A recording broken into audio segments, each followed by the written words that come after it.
Hey everyone, welcome to another painting tutorial with Casey from Mini Studio Bros. Today we're going to be working on some Ork Skin.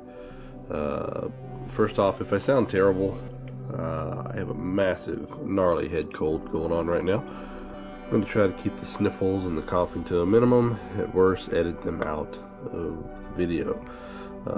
But yeah, let's see, what we got here is a commando that I somewhat converted from the knob kit. That's what it is, the knob kit. I got the backpack from Cromlech and added on this chopper right here, and I sculpted a nice little sneaky hat. Oh, I did the straps too. Green stuff is what I used. It was my first go at using green stuff, and I think it turned out okay. But let's get started. What I'm working on today is kind of one of my basic Ork Skin tone that I've come to kind of like. It's just simple two colors. Let's see. First off, it's going to be Game Color Extra Opaque 72147. Come on, heavy black green. It's a nice base coat. I went ahead and base coated the skin, let it dry. Next, it will be. Here it is. 72030 Goblin Green. This is going to incorporate a little bit of blending. Nothing major, nothing display worthy. It's just a quick way of blending that I found to help just to help the figure stand out a little bit more on the tabletop. I mean, we're all standing, I don't know, on average 3 to 6 feet away. You're probably not going to notice it, but it just, it kind of helps, especially if somebody picks it up to look at it and give you their 2 cents about it. But here we go. Like I said, I base coated it with the heavy black green, and then I'm just going to kind of pick some spots. See if I can get it here on the other side of the camera. I'm just going to pick the high areas.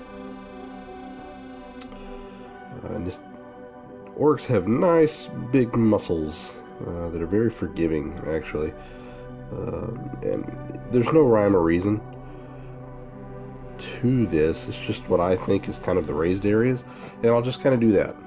Wet the brush a little, and then I'm going to take a little bit of the heavy black green, kind of mix it on my thumb there, and just kind of feather it in. Feather it in between the two. Now this will probably take a few attempts. See, I just blended the whole thing together there. So I'll get a little bit more of the heavy black green. Get a good bit of it off. And just blend it in there.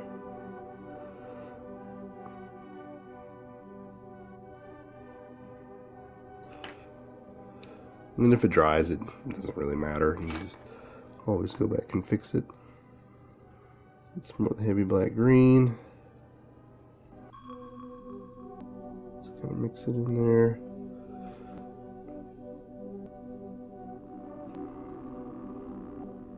If the paint mixes, I mean, that's fine too.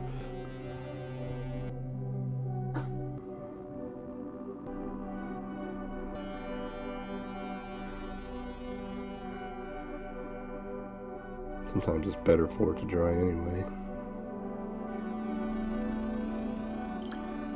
See, there's some light blending going on. I'm going to come back and fix it up. It's still kind of wet on my thumb here. And I'm trying to keep this in frame. If it hasn't been this whole time, I'm sorry. It's my first time doing this behind a camera like this. Just going to come back over with some of the Goblin Green. Raised areas. See, I got a little bit under here. This bicep. Mix it a little in. I'm not trying to do strokes, I'm just kind of pressing it in, if that makes any sense. I find that brush strokes kind of muddy it all up. Get some more off my thumb there. A bit more down the green. Keep hitting the camera down. Yeah, something like that.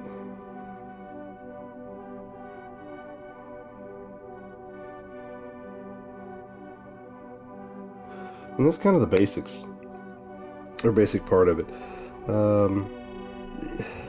It's not perfect blending. It would take a lot more effort for perfect blending. Like I said, this is kind of for just getting it, you know, a decent standard for tabletop purposes. And these are just, there's 2 commando knobs that I'm painting up here. Since it's just 2, I might do a little bit more effort into it. We'll kind of do the back side here. Nice big area. That kind of helps sometimes. Not always. Sometimes the bigger the area, the harder it is to kind of blend. There. Kind of mix around my thumb. There we go. Bring it down. Also got my ceiling fan going. It could be drying this stuff out quicker than normal. It's starting to get warm here. Also trying to keep my breathing down. I apologize if I'm coming over the microphone with it.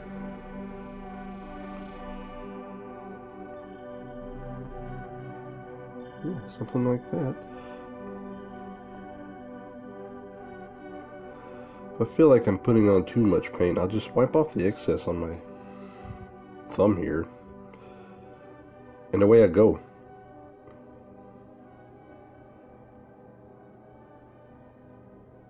Kind of blend the 2 there.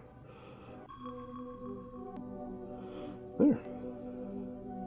Kind of one arm there. I'm gonna get a little bit more of the goblin green. Just hit these areas again, the highest areas.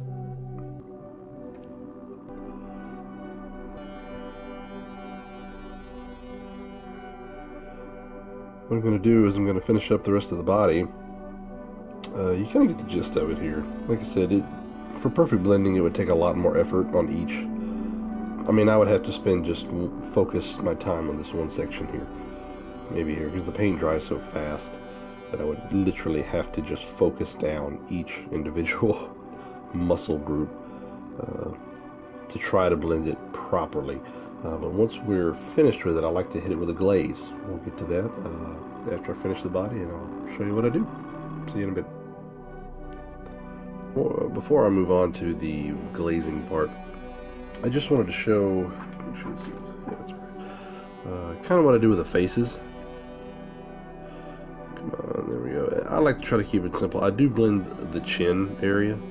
I didn't really get the corner of his jaw there, but I got the chin decent, I think.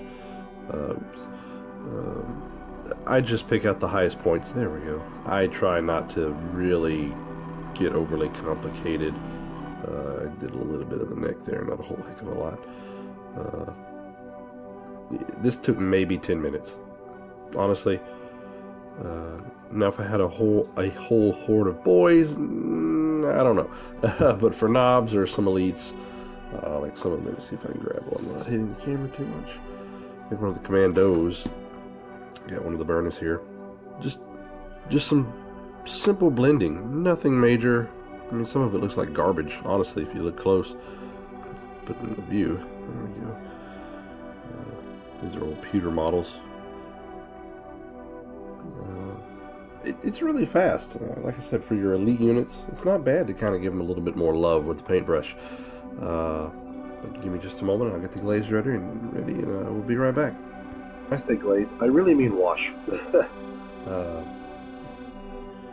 So far, I've come to really enjoy the BL Tan Green, converted to dropper bottles, or not converted, transferred to dropper bottles. Because, oh no, oh look, it's still good. Anyway, and you can kind of dilute it if you don't want the recesses too dark. I kind of like this wash because it's not too dark, I guess. I don't know. It's kind of your preference. Let's get in focus here. And you just slap it. Just get it all over them. What this is going to do is blend it all together. See, I don't really like how I did the ear there. But you know what? Whatever. Nobody's going to notice it on tabletop. Still trying to get in focus here, or in the camera. This thing is right in front of me. mean, you can try to go for the neck area. It's really not going to be seen on this model. I'm going to do it anyway because I know it's there. And I probably should have highlighted right in this neck area. Oh well. My fault. Too late. I ain't going back now.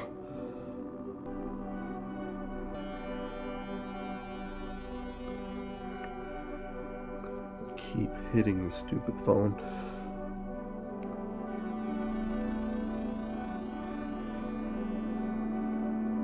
And this is the same brush that I blended with. I tend to use the same brushes for a lot of stuff. It's just easier.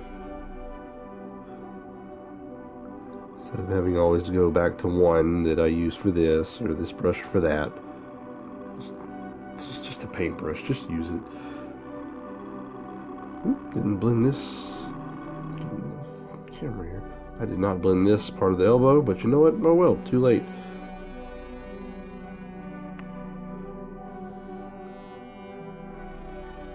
Nobody's gonna see that. These are for wargaming. They're meant to be used on the tabletop, not put on a shelf to be looked at.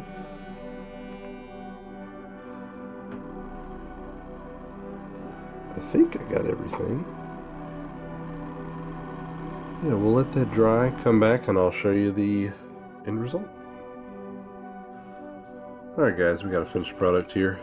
I can focus here. Please. There we go. As you can see, the wash really helps just kind of glaze it and blend it all together. I mean, if you looked at it really close, you'll see rough spots. Rough, quick blending. And if you wanted, you could always go back with the Goblin Green and just lightly glaze over some areas. Paintbrush here. Such as this is really weird. Oh, come on. This guy right here. Just do a little dab. Just to kind of brighten it back up on the super high spots. Or with Vallejo's 72032 Escorpina Green. You could probably hit that over top of the Goblin Green, or possibly Citadel's Moot Green. It's possible that Ork Green may be a little brighter than the Goblin. I'm not sure. You could always experiment. I mean, that would be 3 colors that you would be adding to your Ork Skin. I mean, it's up to you. I mean, in reality, adding a 3rd highlight color before you wash it, I mean, just on the high raised areas, really wouldn't take more than a minute per mini, I don't think. But yeah, I mean, that's it. I think total this was like 10 minutes. Excuse me. I coughed at the same time the kid was hollering. Oh, now we got a fox toy. Dog toy. Anyway, we're going to call it before it gets too louder. This has been Casey with Mini Studio Bros. Hopefully going to give you guys some more just quick little tutorials, quick little hacks, tips, things we can do, and take it from there. Let's try that again. Kid came barging in here. I guess that's what happens when you don't have a lock on your door. But anyway, I forget where I was. But yeah, this has been me, Casey, with Mini Studio Bros. Come on. Really hoping to give you guys some more content. Just quick, simple little things. Just try. Just to speed up your painting. Give your minis that little bit extra pizzazz, I guess. But this has been Casey with Mini Studio Bros. My cold is no better, and my sleepy meds are starting to come into effect. So I don't know what I'm doing with my hands. I don't know, but I better go before it gets too odd. See you guys later.